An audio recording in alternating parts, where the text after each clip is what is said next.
எழுத்து சொல். மொழியை தெளிவுற பேசவும் எழுதவும் உதவுவது இலக்கணம். மொழியின் சிறப்புகளை அறியவும் இலக்கணம் துணை செய்யும். இதில் முதல்ல நம்ம பார்க்க போகிறது எழுத்து. உயிர்மை, ஆயுதம், உயிரிழபடை, ஒற்றளபடை, குற்றிய லுகரம், குற்றிய லிகரம், ஐகார குறுக்கம், ஔகார குறுக்கம், மகர குறுக்கம், ஆயுத குறுக்கம் ஆகிய 10 சார்பெழுத்துக்களாகும். இது நமக்கு தெரியும். அவற்றுள் உயிரளபடை, ஒற்றளபடை ஆகிய 2 அளபடைகள் குறித்து இங்கு காண்போம். அளபெடுத்தல் அப்படின்னா அதுக்கு என்ன அர்த்தம் அப்படின்னு சொன்னால், நீண்டு ஒலித்தல்னு அர்த்தம். பேச்சு வழக்கில் சொற்களை நீட்டி ஒலித்து பேசுவோம். அவ்வாறு பேசும்போது உணர்வுக்கும் இனிய ஓசைக்கும் அளபெடுத்தல் பயன்படுகிறது.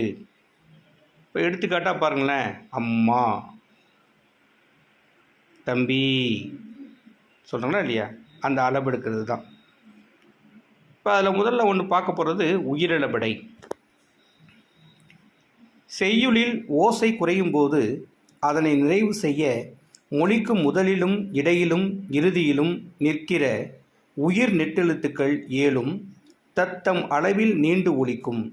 அதை குறிக்க நெட்டெழுத்துக்களின் இனமான குற்றெழுத்துக்கள் அவற்றின் பின்னால் வரும்.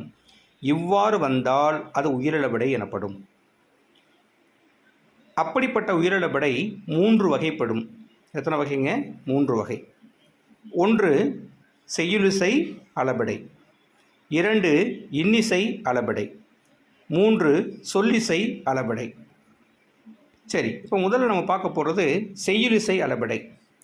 செய்யுளில் ஓசை குறையும் போது அதனை நிறைவு செய்ய நெட்டெழுத்துக்கள் அளபெடுத்தலை செய்யுளிசை அளபடை என்போம்.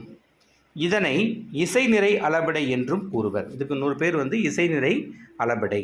இந்த ஓசை குறையும் போது அந்த ஓசையை நிறைவு செய்வதற்கு நெட்டெழுத்துக்கள் அளபெடுத்து வந்தால் செய்யுளிசை அளபடைன்னு சொல்கிறோம். இதுக்கு இன்னொரு பேர் பார்த்தோம் அப்படின்னு சொன்னால் இசைநிறை அளபடை அப்படின்னு சொல்கிறாங்க. இப்போ பாருங்களேன், ஓதல் வேண்டும் மொழி முதல், ஊரார்க்கு உருநோய் மொழி இடை, நல்ல படா பறை மொழி இறுதி. இது எடுத்துக்காட்டு நீங்கள் பார்த்துக்கலாம். புத்தகத்தை நல்லா கவனிச்சிங்கன்னா உங்களுக்கு தெரியும். அடுத்து பார்த்தீங்கன்னா இன்னிசை அளபடை.